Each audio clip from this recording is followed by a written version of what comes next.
I actually want to acknowledge the team in the room.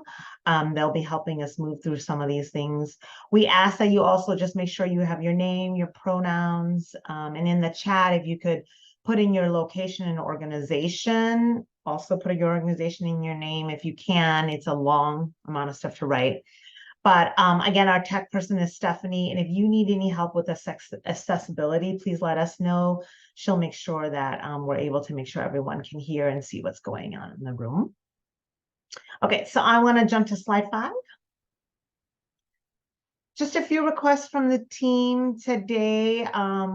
We want to take a minute to have a common approach. As I mentioned earlier, I'm not going to read through everything, but you'll see that our aspirations are on the screen. We want to trust that participants will help us hold these, as well as we will help you all hold these.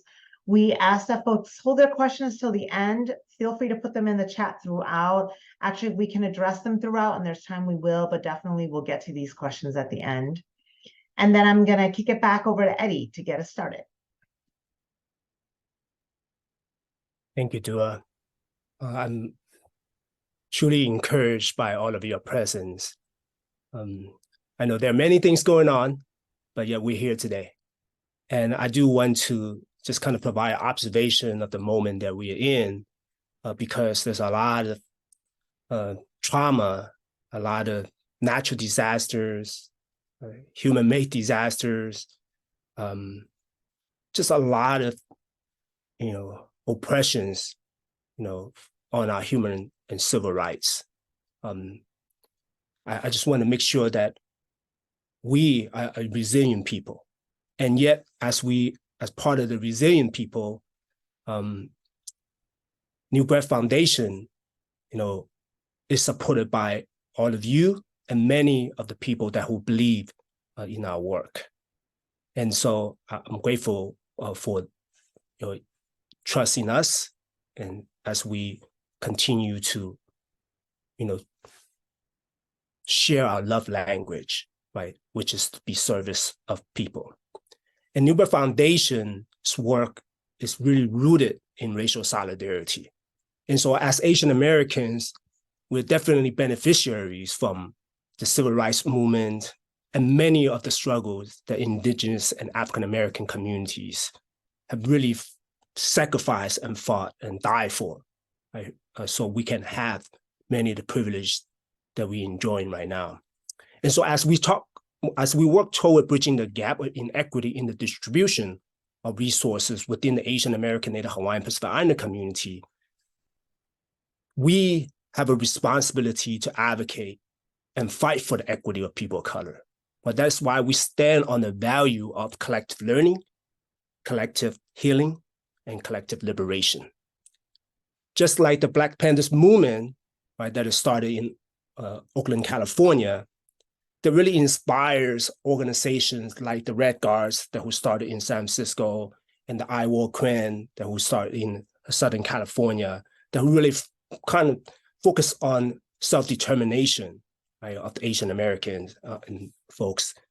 And then we also have many of our ancestors like Yuri Kochiyama, Grace Lee Boggs, and many others who have paved the way for us, right? And so those are the values that the racial solidarity New Breath Foundation stand on. This is our 3rd year of the We Got Us Fund. And when we first started the We Got Us Fund, the former CEO, James Head, was right along with us to provide thought partnership and to really intimately getting involved, right, and help us launching the fund so we can build power, build capacity, and build infrastructure together. And there are many other mentors of mine and the people who really believe in this new way of creating a seat at the table, leveraging resources, and creating our own table, right, in hope of addressing some of the inequities that we have experienced. And we're grateful from all the support from the people, especially the grantees who trust us to actually share resources with them to support their work on the grounds. So when we initially launched the We Got Us Fund, we wanted to address the inequities of AANHPI communities in response to the escalating public anti-Asian violence and systemic violence that also we want to also acknowledge the history of violence, how that is being used to scapegoat Black communities and Asian American communities, right? So anti-Blackness is real, as we experience many of the anti-Asian violence incidents across the country. And in our third year, as you can see, that we have made significant progress on our outcome. One is increasing the capacity, right, for the grassroots organizations who are working on the grounds across the country. We're able to increase opportunity for racial healing and cross-racial solidarity work.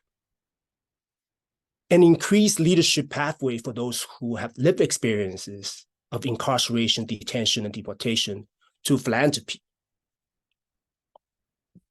And as we look at each of the year, right, that we have funded, you can see we're moving up, right? We are from a very ambitious goal that we were able to start small and then move up together. And so you can see how we have funded in this way.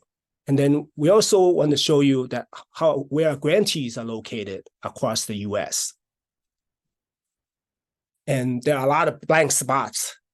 Then we definitely are working towards how do we address some of those very invisibilized and neglected communities and areas across the country. We definitely have much more to do. But we also have an ambitious goal as we look at the distribution of resources on our grantees. You can see these are the people who really allow us the opportunity to build trust and nurture trust and to support their powerful work.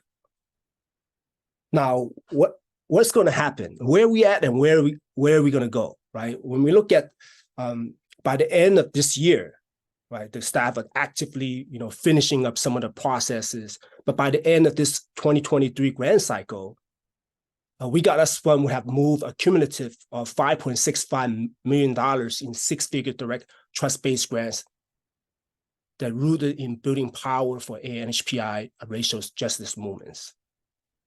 And you can see on this slide how much we aim to give in 2024 and 2025.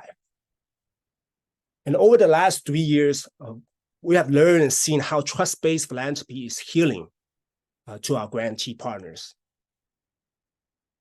And many of them who have historically experienced, right, this a transactional relationship, and sometimes even to a point that is very oppressive, right? That's why there's a lot of trauma experienced by those who are on the ground, who are serving their communities. And they need support just beyond just the dollars. Because as we're looking at the way that people are sacrificing and making their marks in advocating for their vulnerable communities, it's also about helping them to be physically and mentally healthy, and then to create a thriving community together. So for us to centering the voices of those who are on the front line doing the work and supporting them, we're building toward philanthropic investments and narrative change. There's a lot of collective learning that we as funders have to do to better support our vulnerable communities. So that's enough from me.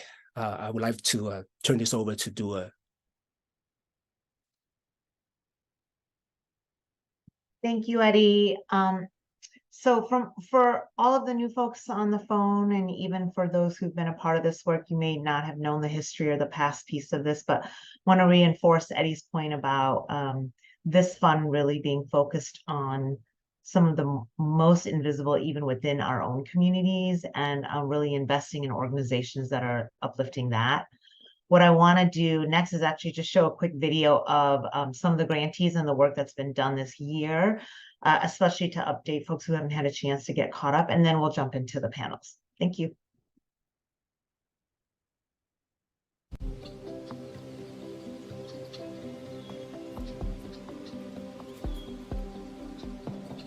So today we're on the land of the Southern Pomo and Coastal Miwok people in Occidental, California at the Occidental Art and Ecology Center for New Breath Foundation's first ever convening of our grantees and our Community Advisory Committee.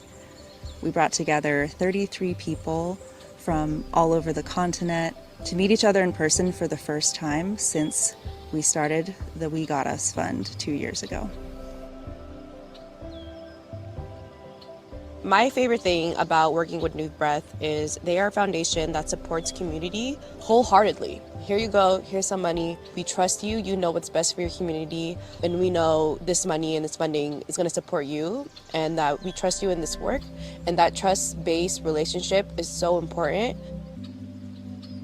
New Breath Foundation launched the We Got Us Fund in a moment of response to the increase in anti-Asian violence and racial tension.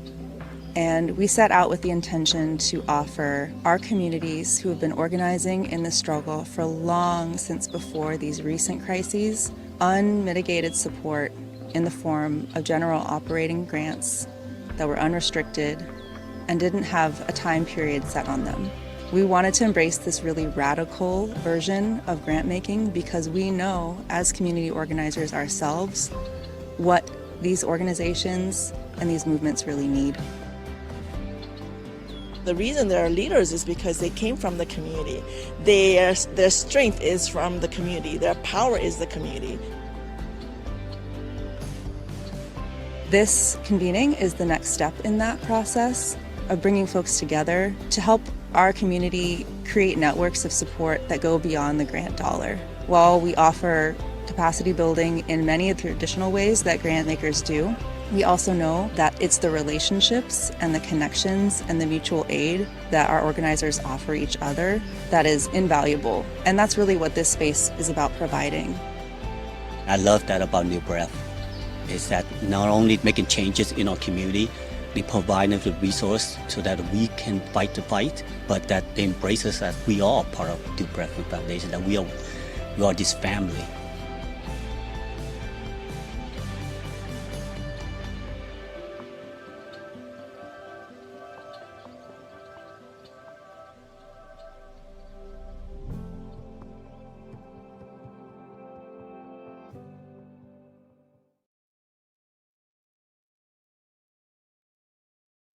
Thank you to the team. It's a good segue. I'm actually going to hand it over to Claudia Leung, who's the Director of Programs over at New Breath. And Claudia is going to talk with us and the grantees about the good work that's been going on. So I'll kick it to you, Claudia. Great, thank you, Dua, and hello, everyone. I am Claudia Leung. I'm the Director of Programs at New Breath Foundation, and my pronouns are she and they. I'm really honored today to be moderating a panel of our amazing grantees from the We Got Us Fund. And just a reminder, as you listen, please ask any questions that you have. You can use the Q&A function or the chat function, or feel free to share any observations. We won't answer those questions live, but at the end, we'll have a Q&A portion where we can respond.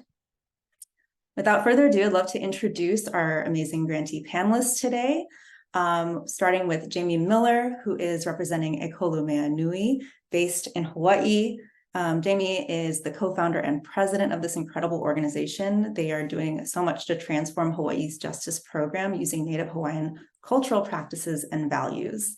And a fun fact about Jamie, she's pretty lucky. She often ends up winning friendly bets that people have at Super Bowl parties. So welcome, Jamie. We also have with us today Tracy Law. Tracy is the executive director of Viet Rise, based in Orange County, and they are an amazing social justice and power building organization that works with working class immigrants and refugees from Vietnamese backgrounds. Tracy also used to have a pet rooster named Chirpy who loved to eat pizza. Fun fact. Last but not least, we have Leah Biru, who is the administrative coordinator of the National Survived and Punished Network, as well as a member of the California affiliate. Survived and Punished is a survivor-centered organization that is based in feminist values, working with people of color to free and support incarcerated survivors. And Leah's fun fact is that she always wanted to be a dancer or a choreographer. So maybe there's still a chance for that to happen. Welcome to all of our wonderful grantees. And we're just honored and so grateful to be able to, accompany all of you as a funder and to work with your incredible organizations through the We Got Us Fund. So thank you so much for joining us today. And I'll go ahead and get started with our first question. So we have so many funders on this call today. This is a really unique opportunity to shed some light for this group of people who are in a position to really make some change. And we're all interested in some of the unique challenges that are faced by Asian American, Native Hawaiian, and Pacific Islander communities. So what are some of the dynamics that your communities are facing?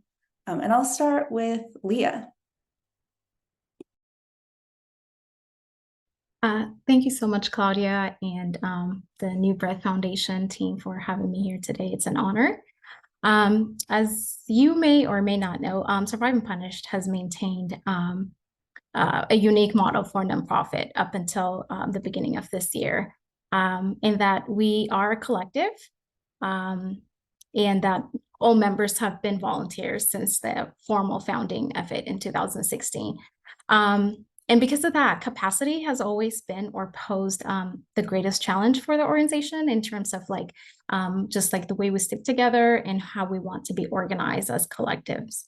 And, as members have to also juggle between their jobs to meet daily obligations, but at the same time, doing the crucial work that focuses on the freedom of criminalized survivors, and just raising awareness about the integrated relationship between systems of punishment and just the pervasive cycle of gender violence.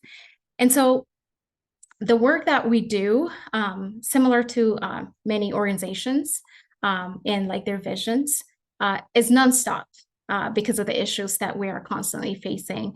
We see this happening with the AANHPI and other marginalized communities as well. And therefore, it just requires a lot of legwork and time to maintain sustainable progress.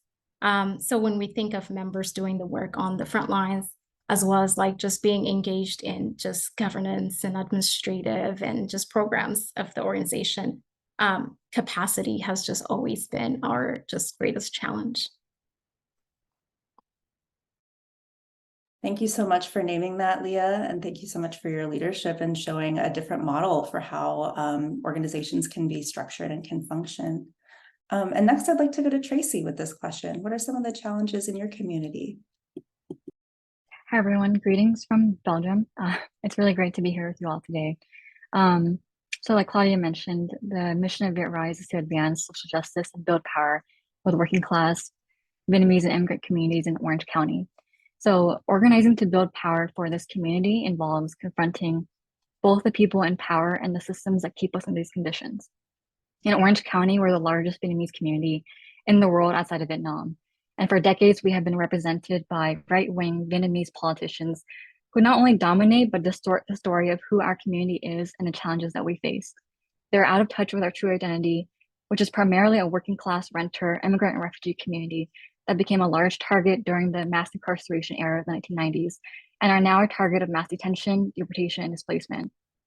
They perpetuate the good immigrant, bad immigrant narrative by using the Vietnamese refugee experience to justify anti-immigrant policies, and they create divides between Vietnamese communities and other immigrant communities, particularly Latino communities. Every day, we talk to Vietnamese community members who are incarcerated and worried of being transferred to ICE custody, to young people who feel like they can't speak up for what they believe in due to political repression, or people, mostly seniors, who are on the verge of losing their homes in Orange County because of high rent costs and predatory landlords. These are issues we face similarly with Latino communities in Orange County.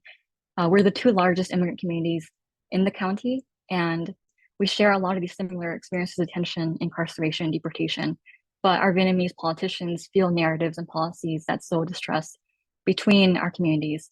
So for a long time, we did not organize together or unite to collectively address these issues. We know that challenging incarceration and displacement cannot be done alone. We need solidarity. Thank you so much, Tracy. And I think that that probably echoes a lot of what many of the communities that we work with are experiencing around narratives that don't represent them, that don't represent the people that they're working with. I'm really excited to see how groups like yours are taking that power back. Last but not least, I'll invite Jamie to respond about some of the issues they're seeing in Hawaii. Aloha, everyone. Thank you for having me. Good morning. It's still morning here, sort of. Yeah, so here in Hawaii, we continue to be disproportionately represented as Native Hawaiians and Pacific Islanders in the criminal justice system. It's been a perpetuation of a failed system since its inception. It's a foreign system here in Hawaii. And then the lack of recognizing indigenous models and methods of healing within the system. At Ekolomeanui, we do recognize that a system are just people and people that make up the system. And we also recognize that here in Hawaii, we are disproportionately represented as well in the decision-making and the authority and in leadership in top government positions and departments that can move along a transformative, restorative, healing narrative here in Hawaii for our people. And currently, so that's been long-standing and it's well recognized, and it's how do we come together and unite and be collective. And so that's some of the work that Ekolomeanui is doing. But also with the current Maui fires that I'm sure you folks have all seen on the news, all attention, including philanthropy and services, and every resource has been directed towards Maui and Lahaina. And so what's happening is the current vulnerabilities within criminal justice, within child welfare system, within education, that all of our minorities and Native Hawaiians, the host culture, are a part of, have even become more vulnerable because all attention is given to Lahaina, which it should be. But so trying to figure out what is the balance, how do we continue to take care of what we need to take care while these natural disasters are occurring. And then the volcano just started to erupt 2 days ago, massively on the Big Island.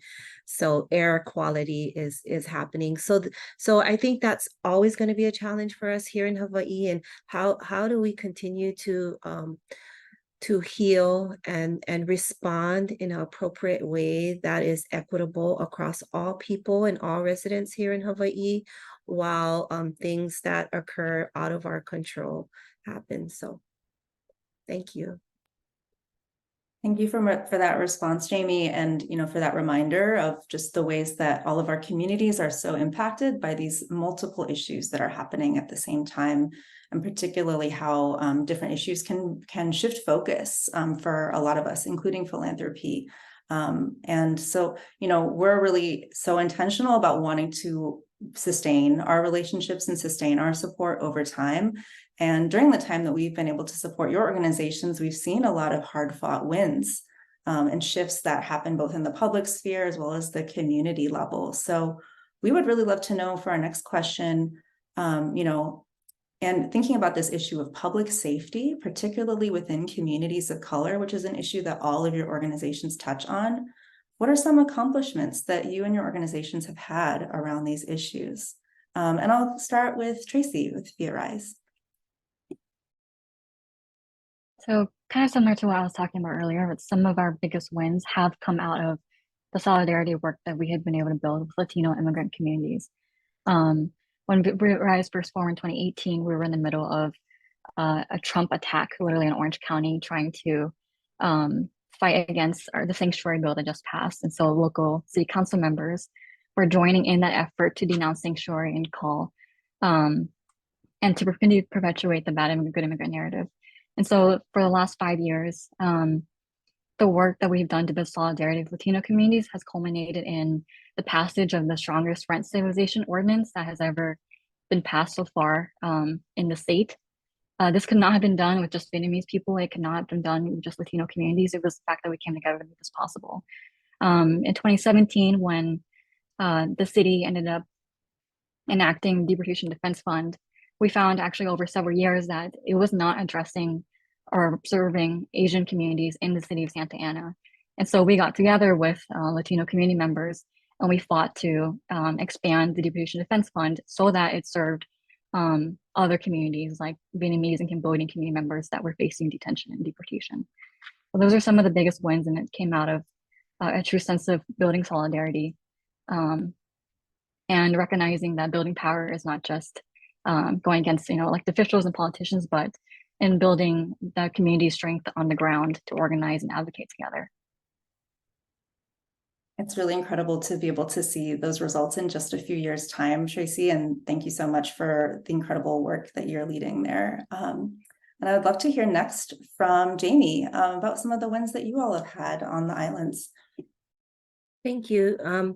Yeah, so I was so inspired by our gathering that we had and the visit that we made in Oakland to different models of care when we look at reentry.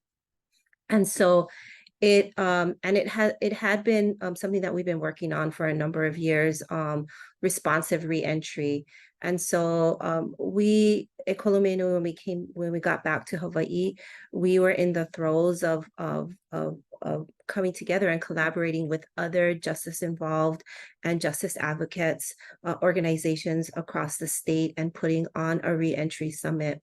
And the first thing that we attacked really was around language and even the word reentry. And so we looked at it and we started a framework at Kolomenu. We started a framework called Ho'ivai, which is based on our history, Native Hawaiian history around, and in a nutshell, it really just means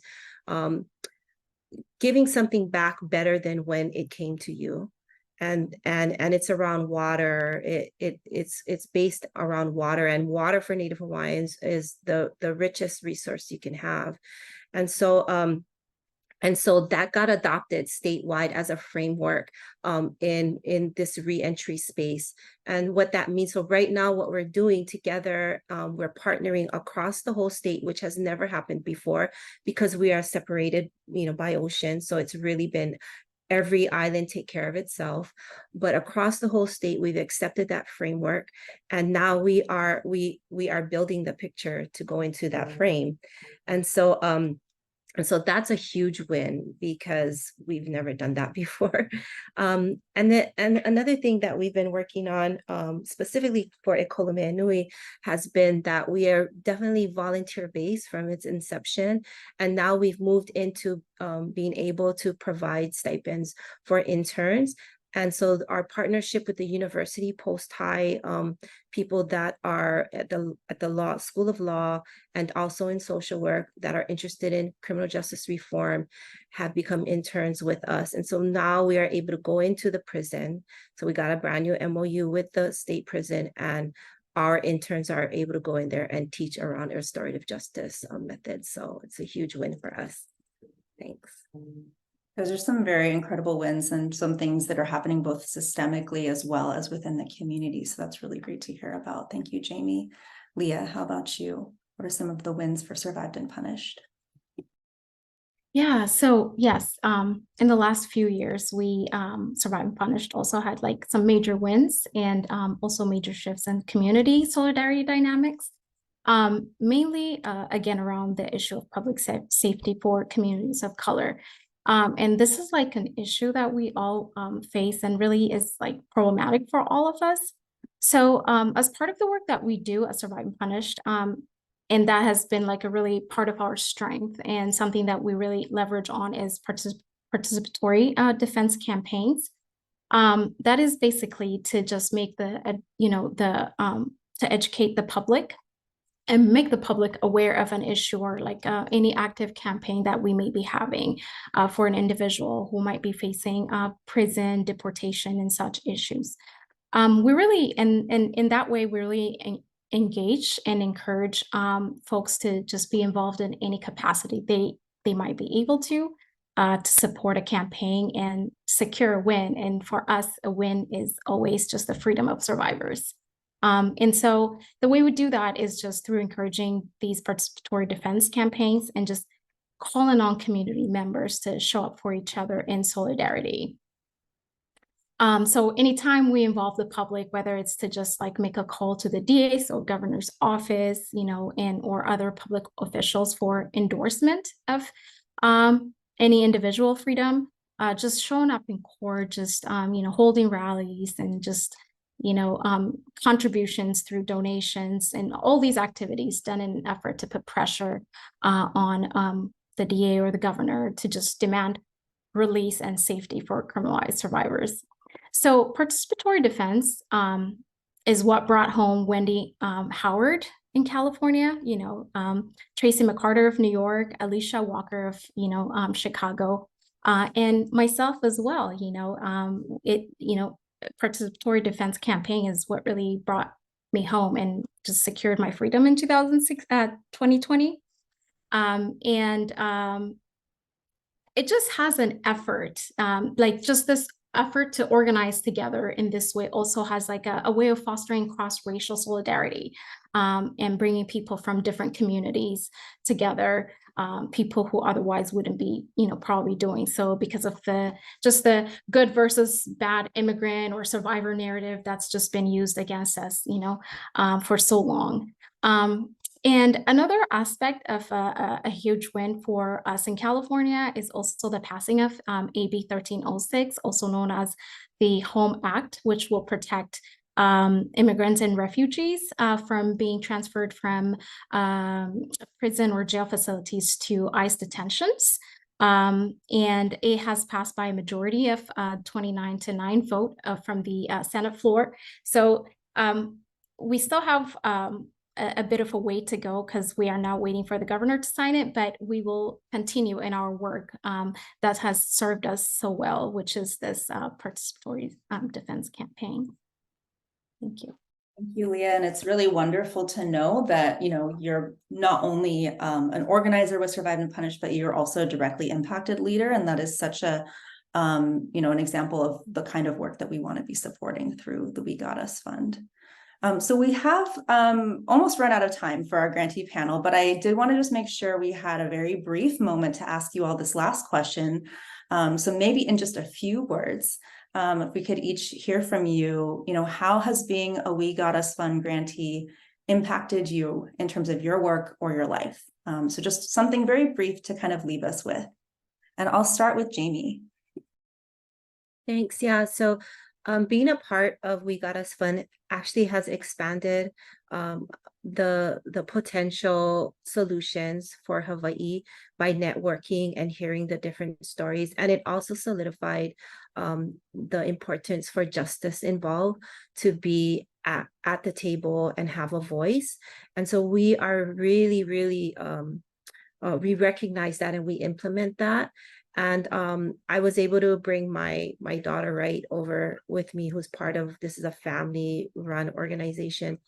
And she was so interested in and motivated by who she met and what we learned, and is taking off in that space as well. And so I just think that it was very positive for us all the way around.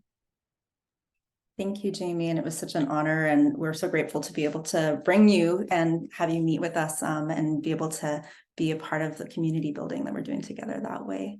I'll go to Leah next. If you could share just one thing that's impacted you about being a We Got Us Fund grantee. Thank you. Yeah, for me, just, you know, educating myself on the process of like in which grantees are selected and grants are made. But at the same time, also in that process, just being able to meet the representatives from the organization whom I was able to nominate to become a grantee, and just to meet with them in person at the Occidental the convening we have in Occidental, and just learning the amazing work they're doing, and just being able to share our progress, also like what resources we might make available for each other in support of our work. Yeah, thank you.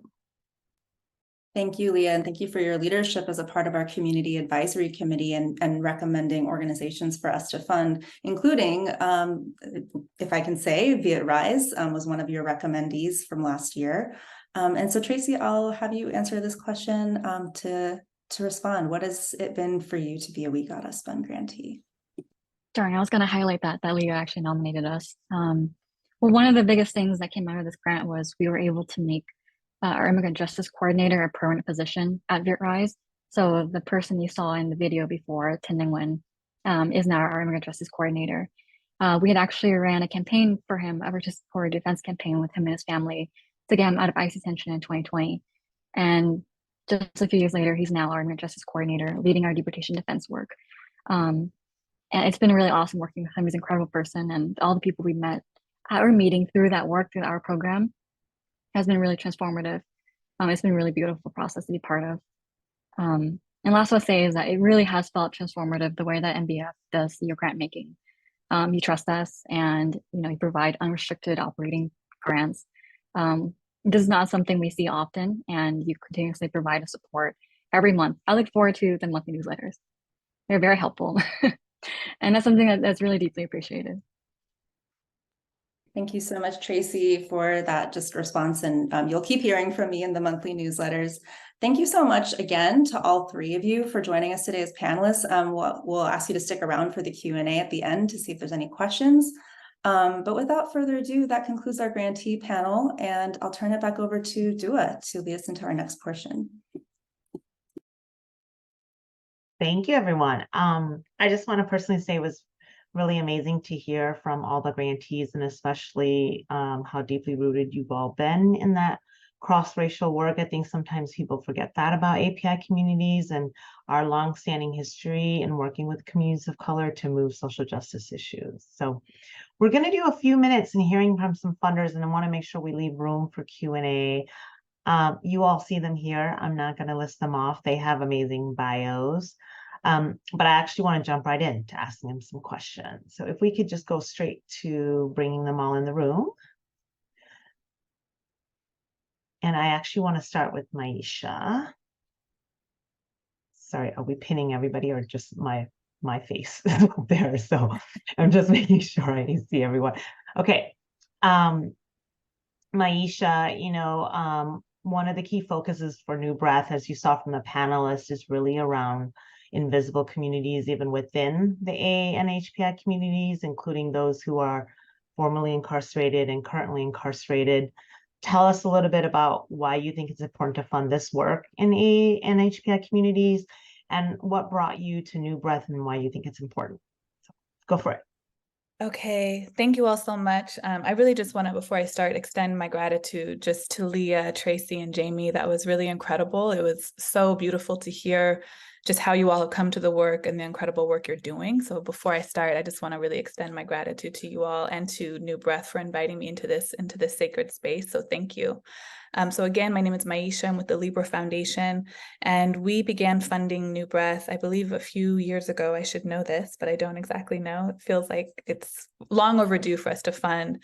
And the portfolio that I lead at Libra is community safety and justice. And so I think one thing that we've heard all of our grantee panelists talk about is the intersection, the kind of catastrophic collision between criminalization and incarceration, deportation, and detention that so many of these communities are facing and actively engaging in.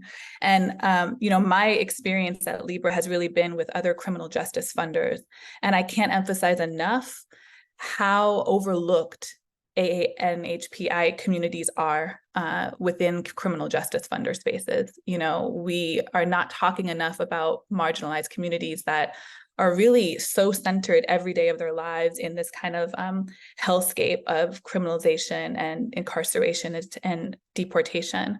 And so for me, it was really important with my portfolio that while I have I'm limited, I think, with some of the funds I have. I can't fund individual groups as much as I'd like. a fund like New Breath really allows me to kind of lean into the values that I have with my portfolio, and also know that those funds are going to groups that are so aligned around talking about, uncovering, and really dismantling these kind of oppressive interlocking systems for these really marginalized communities. I also just want to say personally, you know, I'm from Oakland. I come from organizing work. I've known Eddie for a long, long time. And to me, Eddie's values and New Breath's values around cross-racial organizing and solidarity work that I think Tracy and Leah in particular lifted up is so crucial right now. I can't underscore this political context that we're under when we have the right who is really working within our communities of color, like Tracy talked about, and really organizing right-wing tendencies in our communities of color. And it's becoming so adept at pitting communities of color against each other. This makes New Breath, to me, like so critical to fund. I trust this organization. I trust the funding that they're doing to really build up cross-racial solidarity, to really build power and contest for power. And that's another added layer to me why New Breath is such a critical organization to support, because of the umbrella support it's giving to so many other crucial organizations.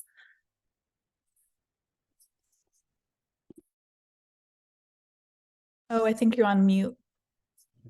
You missed my praise for you, which is we're going to take you on the road. So just appreciate all the love you're sending out to the New Breath team and to all the good work, and then especially to the grantees for your just amazing contributions. So I'm actually going to jump to Rachel, and Rachel has Stephanie's name in there, but that's actually not Stephanie, it's Rachel. So we can put it in the chat. And Rachel's with the Hilton Foundation. And Rachel, you're newer to funding New Breath. You know, we have a mix of different types of foundations in the room. Tell us a little bit about why you're funding it and what brings Hilton to this work. Yeah, absolutely. Thank you so much. And I promise I've tried many times to rename myself. Technology has other ideas. I first want to echo what Maisha said, that just incredible gratitude for being welcomed into this space, especially as a newer kind of funder and relationship with this community, and for, you know, the stories shared by all of the grantee partners.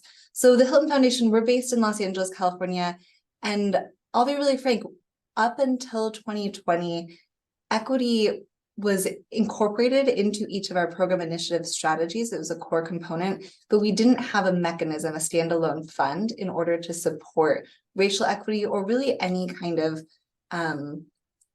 equity agenda domestically. And so in 2020, as many funders were, we were incredibly moved and impacted by, first of all, just what was exposed by the global pandemic, and then the racial reckoning that occurred, and in particular the violence against AAPI community. And even though this is a space that I had been involved in personally to a certain extent, it was really our first grant making foray into this field.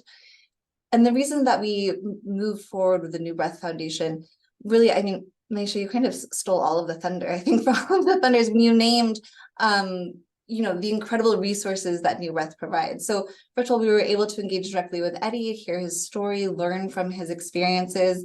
It's really important to me, as someone who's not from this community and doesn't have the deep expertise that these other funders do, to lean on a leader like Eddie who can bring that organizational change.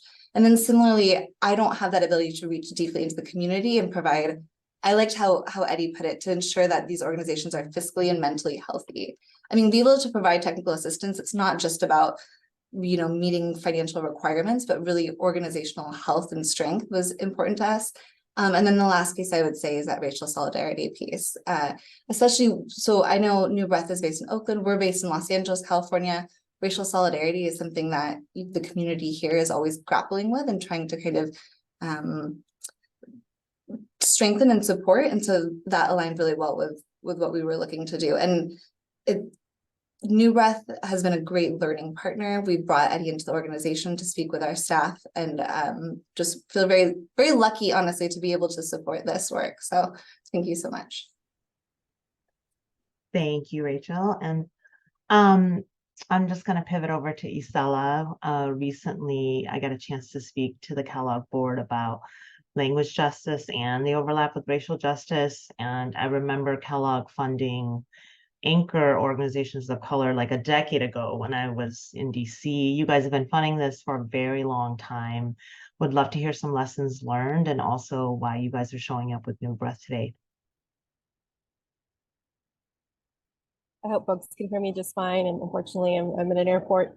Thank you so much for inviting me to share a few words. And I'm really inspired by both New Breath and of course the grantees who just finished sharing their inspiring work. So makes me feel even happier that we're supporting New Breath Foundation with our most recent investment. The foundation has supported multiracial democracy work for some time, as you mentioned, Dua. And what we've learned from doing that is, yes, it's important to fund large and national policy advocacy groups, but what we're learning now is that this work is really intersectional, and we really need to be supporting a whole ecosystem, and that means starting to support and being more intentional about supporting grassroots organizations that are doing this work on the ground and supporting movement building.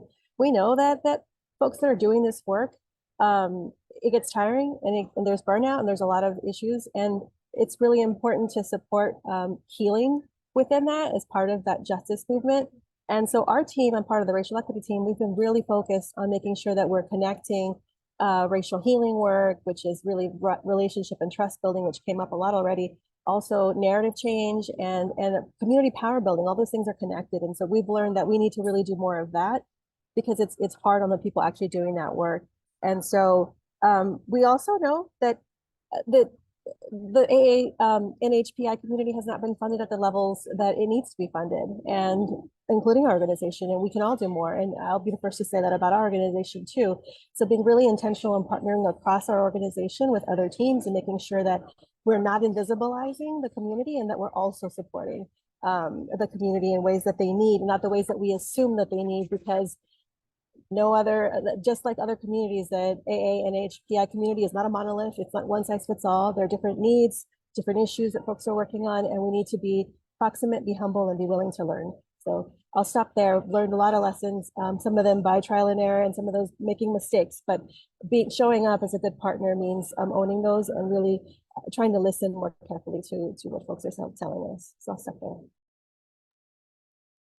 Thank you, Stella. I mean, I don't think we have enough of funders probably admitting their mistakes.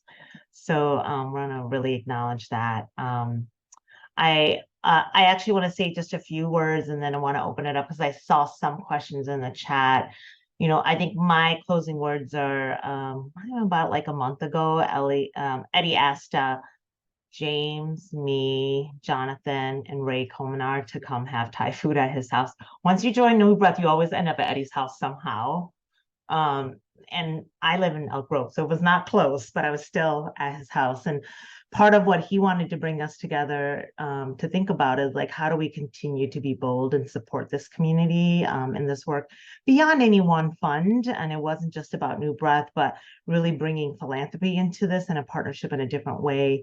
And it was helpful for me just to be reminded that really the bold thinking is coming from the grantees and intermediaries like Eddie and those who have deep partnerships with communities and not from philanthropy, and that we need to continue to push ourselves to invest and think about this work differently, especially on behalf of AANHPI communities.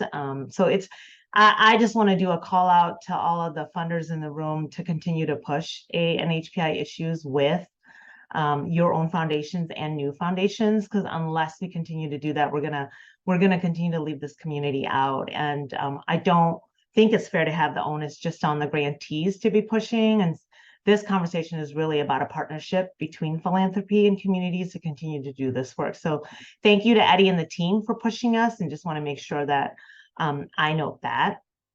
I saw one or two questions in the chat, so I actually do want to move to the questions and make sure we get some feedback from folks. And I think I saw one. Is it Adria, or I want to make sure I pronounce your name correctly? I actually would love for you to go off mute and ask yourself directly.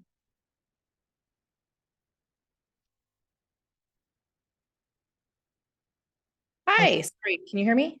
Yep, go for it. I see your cute pet next to you. Awesome. Yeah, it's Adria. Adria, thank you. Yeah, thanks so much for all the speakers. It's been really amazing to just hear about your experiences and learn from the kind of the reflections that y'all have been sharing. I think my question was just kind of regarding the collective organizational structure, which I'm sorry, Leah, right? Yeah, Leah, that you had mentioned for Survived and Punished. And I think I'm always really interested in this space to think about like different ways that organizations can be run. And I think you mentioned kind of how capacity is, one of the issues that you all definitely face. And I was wondering if you think that there are kind of sort of particular challenges that the collective organizational structure kind of lens vis-a-vis capacity, and how you think maybe those challenges are different than I mean, obviously many organizations face capacity challenges just with funding and everything. So I'm wondering if you have thoughts on how that kind of structure might create sort of like different challenges, what those challenges are, and like what kinds of things you think might help alleviate those challenges, if that all makes sense. Thank you, Adria. That's a good question. So yeah, our structure, really, first of all, we really have very few members on the steering committee of Survive and Punish National. So that in itself, and those are the people that are doing the core work, just putting themselves out there in the front lines and just doing the heavy lift. But at the same time, just leading the work on the administrative aspect of it is a lot. And so in the past, we've just been doing like part-time contractors to alleviate some of that work. But Survive and Punish has become a bigger organization now, I guess. In a way, it's like we have developed into this bigger organization, just being involved in many aspects of this work that we do. And that basically requires, again, like I said, just more time and just more people. And just to be very transparent and just make you aware is that we only have about 8 people on the steering committee. And those are the only people that have been moving this work. And it's just because, and as we know, a nonprofit work is a never-ending work, and it could create a burnout oftentimes. And it's not so much that it's different from other organizations who definitely have members on voluntary basis, but we've been doing it for quite some time, and we are at a time where it requires us more help. And so again, we started with those part-time contractors, and then just this year we were able, thank you to New Breath Foundation and other foundations who have enabled us to hire our first-time staff, which also happens to be me, to serve as the administrative coordinator, which I would like to say that it's helped kind of organize and move the organization, like move forward with the work that it does. And I hope that answers your question. Super helpful. Thank you. Thank you, Leah. I think we have room for one more question. I want to see if we can get in any other folks. And actually, I want to ask the team if you're comfortable putting us on Brady Bunch so that we can see who's all in the room.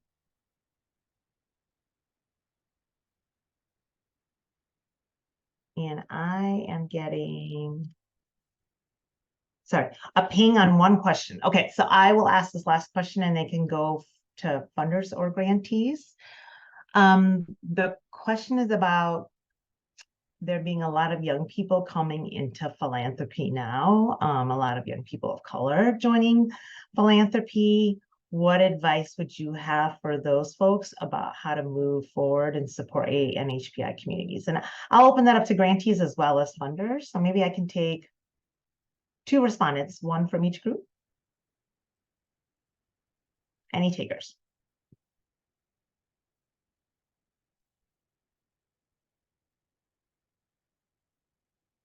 I can hop in for the funders. I volunteer as tribute.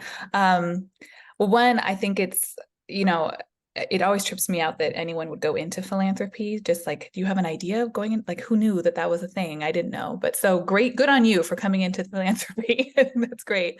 And, you know, I think one thing I can say about folks that are younger than me is I actually happen to think that the analysis is much more intact. And so one thing I would ask and I would offer to push for is that your institution continue to nurture that political analysis, to nurture spaces where you can have conversations around supporting marginalized communities, not just on their own, but in connection and in ecosystem and in relationship to one another, is so important to kind of moving the needle in terms of progressive change that we want to see. So I think feel comfortable in asking and really sometimes demanding that those spaces meet where you are and help to push you further along your road of political analysis and political engagement.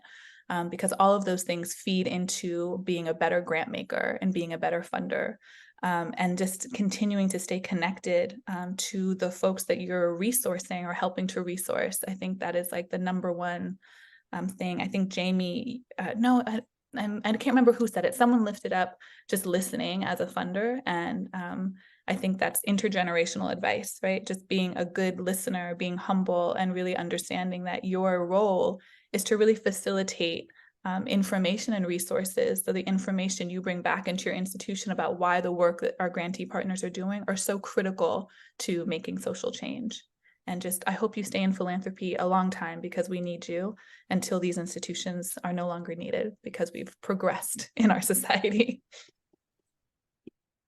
Thank you, Maisha. Any of the grantees or Eddie, do you guys have any words of advice for young people coming into philanthropy? I can volunteer as tribute for the grantees. So I love the movie, but so I think as a founder or co-founder of an organization, I can really relate to a young person being in philanthropy or new to philanthropy. I started BitRise when I was 22. And in lots of ways, I kind of grew up in this work. It's been a whirlwind. But I think just as you as a young person being in philanthropy is going against the status quo, to always like stay grounded in your principles and rooted in your values, and always look out to support the organizations that are also challenging the status quo. They need you, and you have a lot you could do with the power that you have to support those groups. Thank you, Tracy. I appreciate your wise words. I see a hand raised. Stephanie, who's raising their hands? Hi, folks. Can you hear me? Yes. And do you mind introducing yourself? Yes. My name is Sebastian Yoon. I'm with program officer with the Open Society Foundations. Eddie, it's good to see you. Maya, if you're on the call, hello. To be transparent, I am not currently funding, or OSF is not currently funding New Breath Foundation, but I just wanted to come on and kind of speak of my experience at OSF and my understanding of the funding landscape in terms of supporting AAPI organizations and communities. It's a challenge. As a funder, it's been difficult for us to convince leadership that AAPI communities need help. I think the progressive movement is all in line in terms of speaking about or against the minority myth, but I don't think that's internalized on a leadership level. I think it's a damn shame that AAPI investments only increase when there is a huge tragedy that catches national attention, and the media is on, talks about AAPI communities for a week. Mm-hmm. And after that bandwagon leaves, funding suddenly dissipates, leaving AAPI organizations desperate for funding. I think grantees and funders have to work together, especially with program officers and organization leads, to convince leaderships, not program officers, but leaderships in organizations, the importance that AAPI communities have in shaping an inclusive and diverse multiracial democracy, et cetera. So just know that for young folks who are joining philanthropy, you have to speak up when discussions are solely focused around, Black and Latinx communities. I would encourage you not to be ashamed to speak up about your experiences as an AAPI, because if you remain silent, you are falling in line with the model minority myth that we are doing okay. And I know that it could be challenging for you folks to speak up as an AAPI in a space where it doesn't seem like you have many allies. But take heart, remember why you're in philanthropy. It's to speak up, and the importance of DEI in the workplace or anywhere else. It's because those experiences matter, because your voices matter. And Eddie, internally, I would try to get funding to you if I could. I assure you, every moment and every opportunity there is, we will take it. But I just want to share that, from a funding perspective, that we have been trying, and it's a challenge. So that I hope that we could work together in the future. Thank you. Oh, Sebastian. Well, thank you for sharing that, especially because you aren't funding the collective yet, but no, you are not alone. As mentioned earlier, these are new areas for a lot of foundations. I just want to encourage those who are still trying to figure this out on the foundation side, and even for grantees in terms of partnering. I think we could create a space here to be able to support each other. We actually do have a subset of funders who engage with New Breath, who we talk on a regular basis to brainstorm, try to problem solve, troubleshoot together. There probably should be more of that, both explicit as well as covert spaces. So I actually want to welcome you into that if you like, Sebastian, and others. And maybe Eddie, you can think about how we can help hold more of those spaces together to help people move through this. So it doesn't have to be individual journeys. And I think we have enough learning now about how to support across institutions. So we are at the tail end, so I'm going to pivot us. Want to thank you everyone for those panels and discussions, and I'm actually going to kick it to Eddie to close this out. Yeah, thank you, Dua. I also want to, appreciate you, right, for being a leader, being a thought partner, just, being an all-around champion for all of us. And I just want us to take a deep breath together, right, because we are alive and we are free. And I also want to invite us to take another deep breath together for those people who cannot breathe.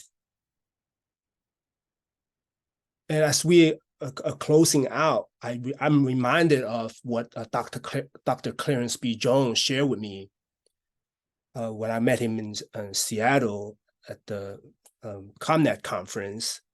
And, he told me that, Eddie, the hardest steel is tempered by, the strongest steel is tempered by the hottest fire.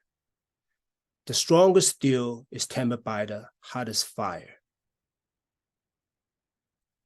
And our resiliency and our collective effort in living an authentic, or at least strive to live an authentic and meaningful life.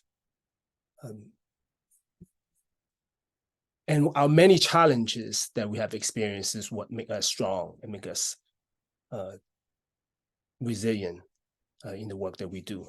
So as we close out, I want us to really think about how philanthropy, is supposed to be giving, and sharing.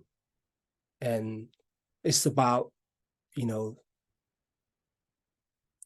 investing and in humanity, right?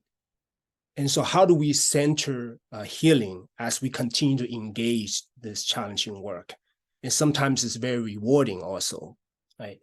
And so how do we center the intersection of ourself, family, and community on an intimate level, and then also on a global level? And so New Breath Foundation will not be here had it not been the relationship that we have with people and the trust that we cultivate along the way. And so we are in this together. That's why it's you plus New Breath Foundation. And that's how we're going to be able to have We Got Us. And before I just turn it over to Dua, I just want to finish by emphasizing the value that we continue to stand on is the collective learning, collective healing, and collective liberation through racial solidarity. Dua? Yes, I only have the role of closing us out. Want to thank everybody for joining. After today, you will actually see a survey, so we want to make sure you fill it out. We'll only take a very brief amount of time. And then let's keep these conversations going. We hope to continue in some way with you all and look forward to continue partnership in the future.